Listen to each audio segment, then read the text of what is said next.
I got this new roll back. It's Cinestill 800T. It's the first time that I'm looking through it, and I'm not going to necessarily share with you what photographs I shot on this roll, but it excites me because the previous roll that I shot with the same camera, everything turned out blank, and this is why I became nervous in using it again. And then now seeing this, everything seems focused and well exposed. Makes me excited to share with you what is in store in this roll of film, which will be in a future video. So stay tuned for that. I get that question a lot, if I'm still doing photography. And to be honest, I've always felt that fine arts was my foundation. Drawing, painting, I've been doing it since I was very young. And then photography was like the upgrade of that. And I didn't do photography ever as a hobby. It was something that I studied, then became my career. And then fast forward to now focusing on filmmaking. And I'm not saying that if you have to choose one or the other. I truly believe you could do both, but as of right now, I haven't really taken on any clients of mine that I usually do for photography, and I don't necessarily bring a camera all the time with me either. And I'm not saying that just because I have a cell phone, that means I consider that a camera that I bring every day. I've never been the type to always take photos all the time. And I just have always been someone who really likes to plan out my photo shoots and things like that. So also, if you've been following my work, I've always been someone who likes to plan everything. So then I'll just surprise and release something, or sometimes I'll announce it. But it's never just, I just keep taking pictures and then that's it. It's just never been like that. I really take time to curate whatever I want to make. And that just shows how I am. Today's topic is life lessons that I've learned from my parents. And I feel that I haven't had the chance to really talk about my parents because, for one, I lost my dad in 2014, and to not have both of my parents physically around, it's just sometimes difficult for me to talk about it, just because also I separate my personal life, despite also you seeing glimpses of it, whether it's seeing relatives or friends and things like that. That really doesn't necessarily show my life, my personal life.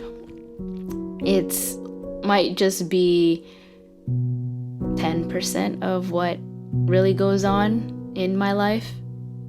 So I hope this doesn't get too emotional and heavy, because anytime I talk about my dad, I get really emotional. So, life lessons. I don't even know where to begin necessarily. The first one that I always think about when I think about this topic is, maybe you've encountered this, but when I was in school, whenever we would have group projects, and there would always be either one person in the group that would end up actually doing all the work and everyone else slacks off and doesn't do anything, or there'll be an issue where everyone can't cooperate and get along, so then it just becomes a whole mess.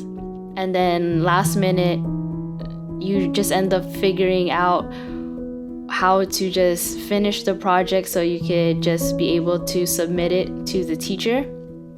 So the life lesson that I learned at the time, my dad was very strict and he did not like anyone to come to my house. So he was not supportive with the idea of having classmates come over, even if it was for school. And it would have to be like a very serious situation in order for somebody to show up. This was like very early years.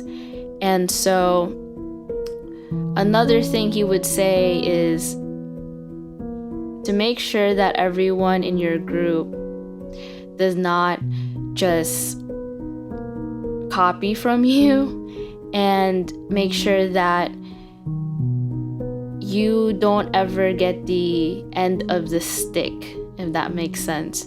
So, like I said before, I would be that person who would end up being the one who coordinates everything, organizes everything in the group, and not to the point that I end up doing all the work, but my dad would just get upset if he ever heard that I did everything and then we all as a group got the same grade because of me and not necessarily because we worked together. So my dad always just kind of told me in life, never just have everyone else kind of piggyback from your effort that you've done. You should never just be the one who suffers or sacrifices yourself type of thing. Always look out for yourself. Don't just be always the nice person in wanting to just help everyone because of the kindness of your heart. My dad always tells me to look out for myself, because as much as you want to be a good person, you have to put yourself first. So that was one life lesson that I learned really early on. And it's not like I would think people were using me every time, but I couldn't help but always having that thought, wondering what are people's true intentions. Another lesson that my dad taught me was having a bank account really early. I had a savings account at a young age where every time there was a birthday or a Christmas, we'd have to deposit money in the bank. And I was also taught to have more than one savings, because to give you a background, my dad was an accountant. So of course he would know things about what I'm talking about. And so you never want to put all your eggs in one basket, because that is a way for you to lose everything all at once. That's the saying. So you wouldn't want to have all your money in one bank, because you could easily spend all your money. So it's good to delegate or have your money in different places, so then you won't be able to use it all up, and then you won't go broke and things like that. So that was something else that my dad instilled in me, so I would never have to worry about some things, and I would become responsible with money, which is really important, because it's easy to just teach kids like, hey, here's money for whatever special event, and then you just are so eager to buy a new toy and things like that. But my dad was like very instilled in me and my sister to save money for the future. And something that I really love about with my dad is that even before he knew he was going to get married, before he knew he was going to have a family of his own, he was already saving for that future. That's deep. And even when he was alive still and we were in the picture, he was already looking out for things that may occur that we might not even know that may happen, and he was already prepared. It's like being prepared for the apocalypse. Like my dad would probably be that person who was handy in knowing and having everything ready in case that were to happen. Seriously, he might have been better during the pandemic, and unfortunately, and maybe luckily, he didn't have to go through that. Another lesson that I learned from my dad was when I dropped out of college. My dad told me, and this is a story I've shared plenty of times during interviews. I was a typical early 20-something-year-old wanting to just party and have fun and go to clubs and live life. And when I dropped out of school, my dad was like, instead of you doing all of that, you should instead be ahead of your classmates and your friends while they're all still in school. Why won't you figure out another way to get ahead into whatever it is that you want to become? And at the time, I wanted to become a fashion photographer and shoot editorials and things like that, get my work into magazines, campaigns, things like that, which eventually happened. And so because my dad gave me that advice, I started figuring out how to save up for a new camera, to buy equipment, to figure out how to contact modeling agencies and publications, to figure out how to make these type of photo shoots that I would see in advertisements. And so I'm very, very lucky and fortunate that my dad pushed me to that direction instead of just focusing on other things that were very temporary. As you can tell, my dad was very into investing into things because that's more long lasting. So those are some things right now I can think about that my dad taught me.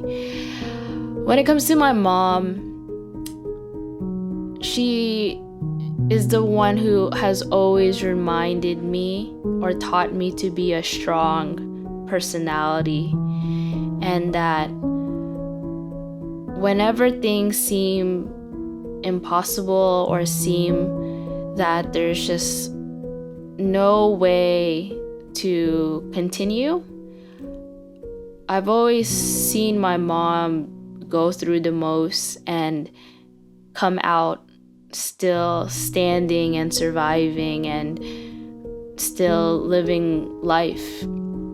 And so seeing her as an example has taught me that whether I have doubt and I think that I can't do something, she's always pushed me into believing in myself. And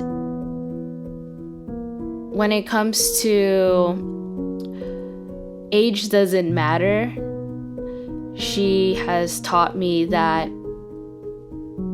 as long as you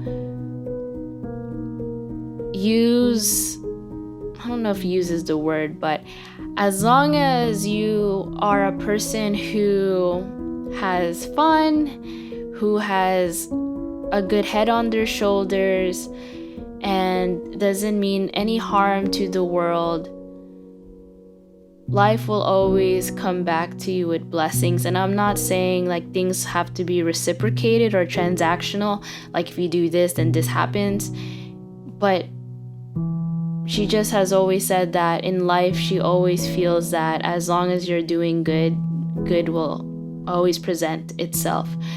And so that is kind of something that I've always instilled in my mind also, where I've just been raised to continue to be a good person, despite many times I wish I could do revenge or being honest, like want to hurt something or someone or myself. Like my mom has always made me think to be better than that, to be the bigger person, to let things go, to not hold so much anger and a grudge on people, just to like forgive and let go.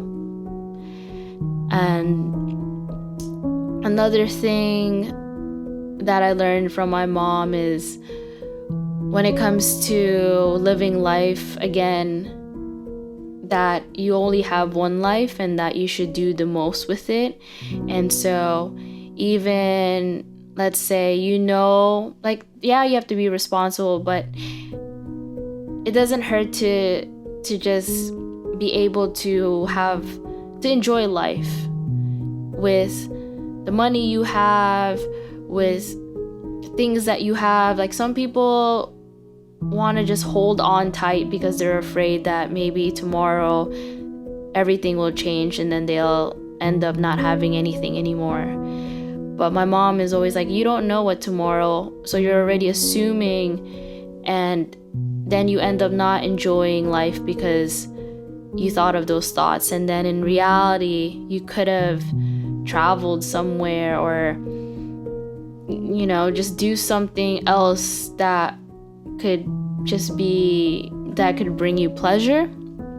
And I think that's a good insight when it comes to the fact that I feel very grateful that I'm someone who likes to take on challenges and likes to also indulge in things where it might sound so far-fetched for one person, but if I, for example, said I wanted to travel to some country, or I want to do some sort of endeavor like skydive or something, or something that just seems larger than life, my mom has always made it seem like it's always doable and possible.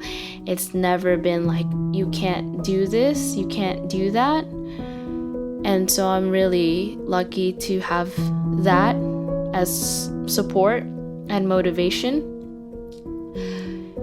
And what else type of life lessons I've learned?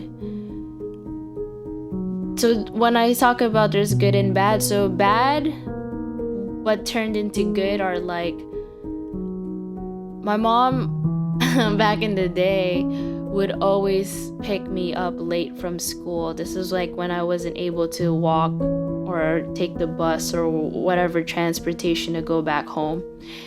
And that taught me growing up that I want to be responsible and be on time in the future for my own personal things, because it's not a great feeling, especially as a child, when you wait and wait for a long time, when all your classmates are already disappeared and it's just you and the teacher left, or the security guard, and you're just like, why me? Like, why is my parent not here yet? So I never want anyone to ever feel that I don't respect their time and that they're wasting their time waiting on me. I always want to be punctual and to make sure that they don't think that I've neglected them. That's a huge one, neglect. I feel that there are many times that I felt that my mom neglected me, and when those situations occurred, I've always learned that I never wanted to have someone else experience those experiences. When it comes to my dad, and it comes to bad things that I've experienced, and then it's a life lesson where I hope to learn from it, would probably be when it comes to meeting people. Again, saying he was strict, he didn't trust that many people who would come by the house, or people who I would say, hey, like, this is my friend and whatever. It didn't matter what the background was. It took a lot for him to trust people, and I also show that sometimes with my face, which makes it seem like I have an attitude of some sort, but it's just all about trying to read a person and their energy and trying to see what they're all about. So sometimes I think it wasn't a great thing, because it seemed like he was already assuming that they weren't a good person, and then he just didn't give them a chance. And then it's like, one of those kind of movie scenarios where it's like the guy has to like come back and forth and like prove himself that he's worthy. And I'm not even saying like in a romantic sense, like even friends, like they had to do that in front of his eyes to prove that you were worthy to be my daughter's friend. It's like it was that intense. And so sometimes I think like that was too much, that was too extreme. And if it were me, I would always be on the lookout, but I don't want to be that and make it seem like I can't let anyone into my life just because that was how he was. There's also this saying that's like, oh, you let someone, be themselves or show who they are, and then if they mess up once, then at least now like give them the benefit of the doubt, but like don't like right away with first impression just kind of like shut them down.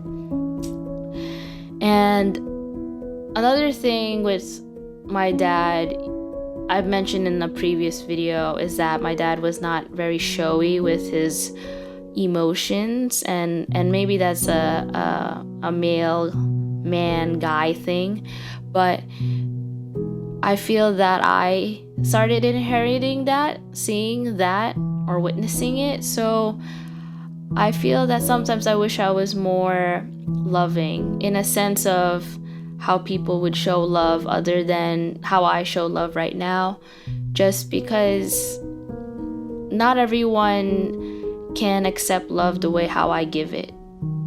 That's why there's 5 love languages. And so I can't always just assume that people are going to just accept the way how I do it. So I wish sometimes I was more open to other examples of how people show love, then maybe I would be different. And I'm trying to think of what other life lessons that I've learned. There's plenty, but those are the ones that really stick out right now. And maybe you relate to some of the things that I've experienced growing up with my parents, but it was really nice to share some stuff like that because I don't really get to talk about my parents all the time. And as you get older, it's not like you see yourself with your parents. You're out and about doing other things, and family is very important to me. So whenever I get a chance to even think about them, it means a lot. So leave your feedback and your thoughts in the comments down below, and I'll leave it at that. Thank you again for watching. Stay tuned till the next video. Sayonara. It's the end of the video, so don't forget to like and subscribe to the channel. If you haven't, it will help me in the long run. Okay, bye.